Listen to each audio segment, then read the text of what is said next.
DSPN, the Devlin Sports Podcast Network. Thanks for joining us again. The full podcast version is going to be available from next week. So this particular week, we're running a couple of interviews every day. Again, if you like what you're looking at and what you're listening to, click that subscribe button on the YouTube channel DSPN. We're trying to get to 5,000 subscribers as quick as possible. We're about 2/3 of the way there. So thank you so much. If you have already, like, share, subscribe, tell your friends about it as well. One of the special guests on the show every week is the former All Black halfback, works for Sky Sport. You know who he is, 81 Test veteran of the All Blacks. Justin Marshall joins us again. Welcome back, mate. Yeah, thanks, Marty. It's good to be back on the show, and nice to be back in New Zealand after us chatting last week when I was in Australia, still on holiday mode. And as you quite poignantly pointed out, had a bit of, overgrowth on the face, but now I could clean myself back up there. I'm back in New Zealand. Yeah, and in Auckland, and about to go back home in Auckland, we'll deal with this before we get into the rugby chat. You're at Sail GP yesterday, right across the weekend. Look, there's so much going on in this city. There was Luke Combs' couple of concerts sold out. There was motorsport at Hampton Downs. There was Speedway on. Auckland FC played at home and packed out crowds on the waterfront. Look, I had a walk around there on Saturday. People out enjoying themselves, cafes and bars full. There's no better sight, is there? No, there's not. The viaduct just comes alive, and having an event like the Sail GP in Auckland. And obviously, we do have this amazing sort of affiliation with sailing, don't we, really, because of our America's Cup success and for what Russell Coutts has been able to do. I sort of relate it to T20 cricket. It's a hybrid version of sailing. It's fast, it's impact, it's really exciting. And to be hosted by Russell yesterday and be part of the Adrenaline Lounge and see it up close and personal was incredible. And I think what he's done and what it provides in terms of a spectacle is absolutely incredible. And it was great to see massive sold-out crowds supporting the event, because it's well worth going to. Yeah, and just in terms of, what it does for New Zealand showcasing, I mean, the helicopter pictures beamed around the world, and you've got to remember that, this event goes to all of the places that would want people to come here as tourists, and just the pictures of Auckland, the waterfront looks spectacular. Yeah, it does. And walking through to the actual event yesterday, through the Wynyard Quarter, through the viaduct, and seeing the amount of people, but also the fact that they the appreciation of what these Sail GP, boats look like. People taking photos, getting snapshots, seeing the crew all in and around the harbour, and people, I think, truly get it up close and personal. Yeah, great event for Auckland. I was very fortunate that I've been able to go for my third time. My first time was in Saint-Tropez in France during the Rugby World Cup, where you're in an incredible environment. But to be perfectly honest, a lot of the sailors and a lot of the people that are involved say that New Zealand just has this unique ability to put on a spectacle right on your doorstep in terms of being able to see it right there, clean, crisp. And, it was great to go yesterday, and long may it continue. Couple of rugby things to talk about then. Last week we were all over Super Rugby, and again, Friday, February the 14th, Valentine's Day, romance. And I'm talking about that kicks off Super Rugby. So what we're going to, attention-wise today, we're going to tackle both the Six Nations and also expectations for the All Blacks upcoming year, and what a year it is. Let's do the Six Nations to start with.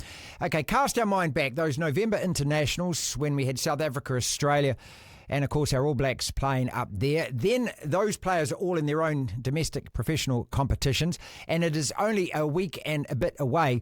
It starts not this weekend, but the following weekend that we kick off the Six Nations again. Last year, reminding you, Ireland won it. They lost one game, but they beat France in that opener, and that was crucial. Italy, they had a really good tournament. They drew with France and should have actually won that game. They beat Scotland, and everyone beat Wales. Wales couldn't buy a prayer, couldn't win a game. The Poms were a little unlucky.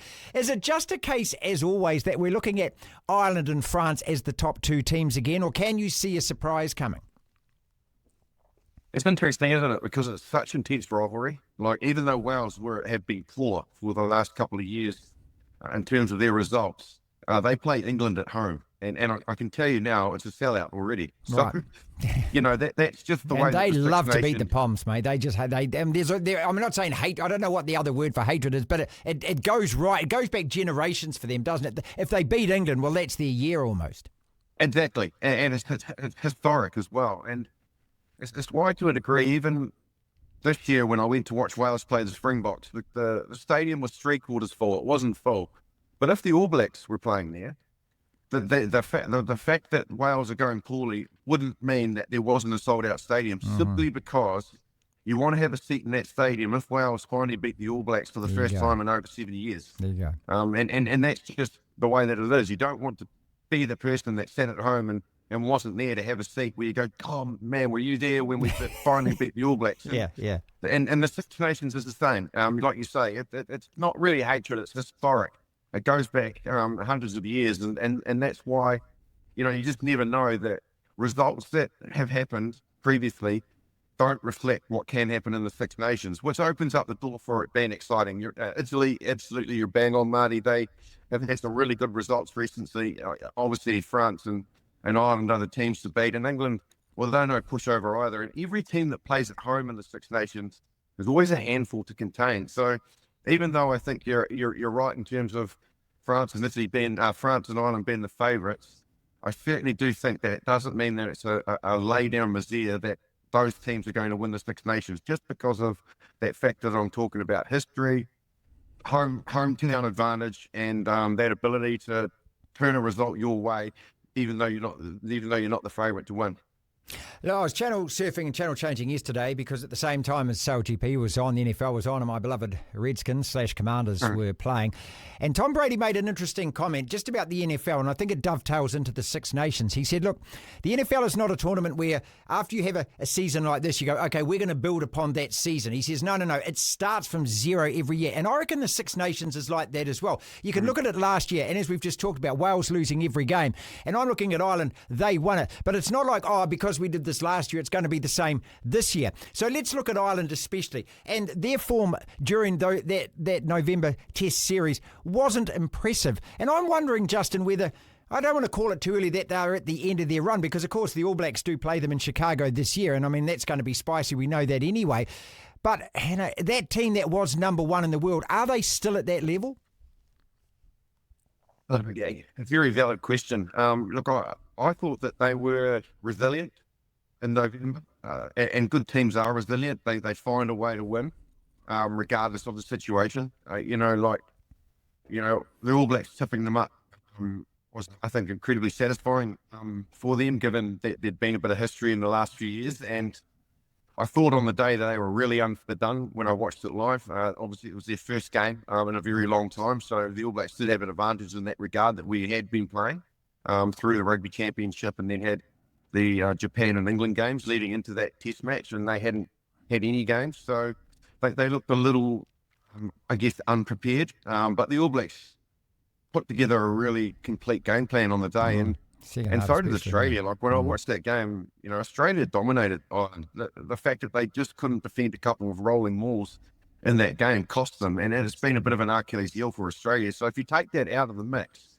and then look at the balance of the game, Australia should have beaten Ireland as well. So yeah, you do have to wonder whether or not they've lost their mojo a little bit. I thought that they still have the caliber of player, but they're starting to get figured out a little bit in the way that they play, and particularly defensively. The All Blacks have struggled against them for a couple of years defensively. They were putting pressure on the All Blacks to break through them, but both Australia and New Zealand showed that they could score tries against Ireland, and that will be concerning for Andy Farrell, the fact that these sides were able to open up them defensively. So yeah, look, obviously I don't know how much involvement he's going to have, because he's obviously now the Lions coach, and that'll be interesting as well, because they have to have a progression plan, and also his influence won't be as much. So it'll be really, to me, about whether or not they can change the picture a little bit, because teams are starting to figure them out. And when you're number one in the world, you're the team that you want to, that other teams want to knock off your pedestal. And I think teams are starting to recognise that they are a little more vulnerable than they had been. France, and of course they pipped us, didn't they? I look at that team, and I think on paper, that to me, they should be the favourites to take this out. But as you say again, because of the home court advantage and where you play your games and so forth. But just what we saw last year in November, and given the strength of their domestic competition, would they go in as your number one pick this year? I think off the back of our conversation that we've just had about Ireland, I feel that France are the favourites to win the Six Nations at this point in time. However, again, like I sat there and watched that game in France this year, and the All Blacks basically were the better team for 65 minutes in that game. And then we just decided to make some, I guess, negative decisions in the last 15 that conspired us to lose, and France got their tails up, which they can do. And if you allow them to get their tails up, they're a very dangerous side. But in terms of the overall balance over 80 minutes, again, you know, they were good, but are they the complete team at the moment? I'm not sure. We've spoken about Wales, we've spoken about Ireland, but equally, you know, England are capable of beating any side, but so is Scotland. Like, you see Scotland play, and I saw them play South Africa, and apart from a couple of really poor defensive... Yeah, they were unlucky, I thought, too. Yeah, they were, and defensively, they just got caught out on the outside channel, a couple of cross kicks where they just came in a bit narrow. Apart from that, in terms of the way that they pieced together an 80-minute performance, they were very good, and they historically had the ability to beat France. Like, you can't discount the fact that France might have the odd hiccup or two throughout the tournament, and their key thing is to have an 80-minute complete performance, and at the moment they're struggling to do that as well. So, yeah, look, I know I've said that they're the favourites, but in saying that, I think probably the pressure is on them more than any other team. And that doesn't work for France. We know that doesn't work for France, you know. No, it doesn't. No, it doesn't. Where you're absolutely right. It's where they are, but again, they're a little bit of a team that if you put pressure on them and they are the favourites, sometimes they can just get a bit above themselves. So, look, I will stick with the fact that I feel that if I was going to, you know, put my money on it, you know, I would say France, but equally any team is capable of upsetting each other, and particularly those top four type sides that we've just talked about, and then throw Wales into the mix, and then oh my God, Italy. Yeah. To be fair, France are more than capable of being upset by Italy. Well, they should have been last time. Reason. Italy was a 13-all draw. Should have actually won that game. I mean, exactly. No question. And they, I don't know, but for some reason they just tend to see France as, I guess, their biggest skay. You know, they've never next beat the door All neighbours, Blacks, mate. So it's just finally on England before we get into the All Blacks, and again, England were a width of a post away from actually beating us on that very first match, and also they conceded a last-second try to Australia to lose that one. So, you know, they're very, very close, and I'd expect them actually to not be a surprise package, but I wouldn't be surprised if they end up winning 3 or 4 games of this tournament. Would you rate it, before we get on to the All Blacks then, in terms of rugby tournaments around the world? The World Cup is obviously the pinnacle. This has got to be number 2. I know it's no disrespect to the Rugby Championship, but the history of it, and I don't know, there's just something about it, the commentary, the crowds and everything else. This rates as the second best rugby tournament in the world, doesn't it? Six Nations? Yeah, absolutely. I do agree with you, and it's always a big old bit of pill to swallow here in the Southern Hemisphere, because we feel that we've got the greatest competitions, but we don't have the history that the Six Nations have got, and for them, you know, let's face it, it's the Six Nations now. It used to be the Five Nations. That's right. And you know that's just been a part of rugby for them. That's set in stone. You know, and I was very lucky to be there last year for a couple of weekends of the Six Nations, and just going along, there's just a different vibe about it, and you certainly do feel that form goes out the door. It's all about that intense rivalry, and again, you know, I know I'm repeating myself saying the word history, but it's a fact. You know, historically, it means a lot. Yeah, exactly. And the teams grow. The fans recognise that. Like I've told you, like Wales have sold out to England. In fact, I think they've sold out all of their games. And good on Welsh fans. They get into it. Like, Italy lost, I think, 12 or 13 games. Yeah, that's it. They actually didn't win a game last year. So, exactly. As you say, get a ticket, because it could happen this year, and you actually want to be there and say, I was there when we actually, finally got our monkey off our back of 13 straight losses. All Blacks, exactly. This is how I see it in terms of priorities. It is to beat the Springboks. I would like to think we beat them twice, but certainly beating them at Eden Park. That to me is the number one priority. I think the Bledisloe Cup is too difficult for Australia to win. The way the format is at the moment, we're going to get that parked in the cupboard, in the cabinet anyway. And then the end of year tour, and we've got an effective Grand Slam at the end of year tour. Even though Ireland is in Chicago, we get to play all 4 of the traditional, home nation sides, if you like, England, Wales and Scotland attached to that. Is that how you see it as well in terms of your priorities for the All Blacks this year? I do. Look, obviously that Eden Park test is going to be a belter, no doubt about it. And let's not discount the fact that we've got the world champions on our doorstep and we've got to try and beat them twice. At home. So, like very, very exciting to have them here. Yeah, I agree with you on the Bledisloe Cup. I really feel that I know that the format now, because of the way that the window for international rugby is that we only play Australia twice. Like a true Bledisloe Cup should be over 3 test matches. Okay, well, how about this? Because I asked Richie McCaw this question years back. I'm not name dropping, but I said, I would like it put up every time we play them. And he just said, nuts up, we're the All Blacks. Put it up every time. Well, absolutely. Yeah. Every time we play Australia, put that Bledisloe Cup on the sideline. He who wins it takes it to the dressing room. Why the hell not? Yeah, absolutely. I agree. And it will lift the intensity of every time we play Australia. Totally. It gives them a huge, Justin, it gives them a reason to go hell for leather for it, doesn't it? Because we win that first game and it's, the Bledisloe Cup's in the cabinet again. Yeah, absolutely. And then all of a sudden, there's not really anything to play for. Yes, there's pride, and we always want to beat Australia. That's there's no doubt about that, and everybody feels that way. But just to have that ability to have something on the every test match is something that I feel that we really need to look at. Especially against them. And right now, you talk about, rugby, and one of the frustrating things with the sport is, and I always thought, an inability to react quickly. And if you're looking at the Bledisloe and you want to spice it up, that to me is the most obvious thing. Look, I mean, we're not afraid. We're not afraid of losing to them. And if you lose one match, you got a chance to actually win it back next time. I just think, I don't know, right now between us and Australia, I just think it would just add so much more to that trophy. It certainly would. And to be fair, I played in my fair share of Bledisloes and through a time when Australian rugby was really strong. It wasn't 3 losses in 98, wasn't it, pal? Mate, I know.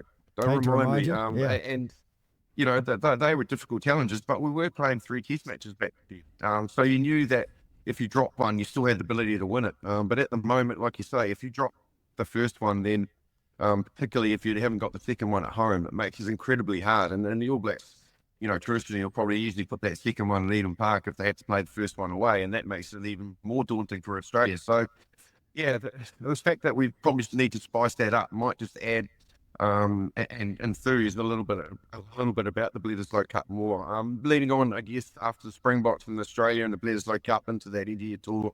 Well, let's just stop at the Rugby Championship before we do, because I'm not going to bypass that. But obviously, those Australian matches and the Springbok matches are attached to that. Then we get Argentina as well. So once again, I mean, with South Africa having beaten us 4 times in a row and they own that trophy, we need to get that back as well. So if we're able to do this, beat South Africa, secure that Rugby Championship, secure the Bledisloe Cup, what a way then to go into that final bit of the season.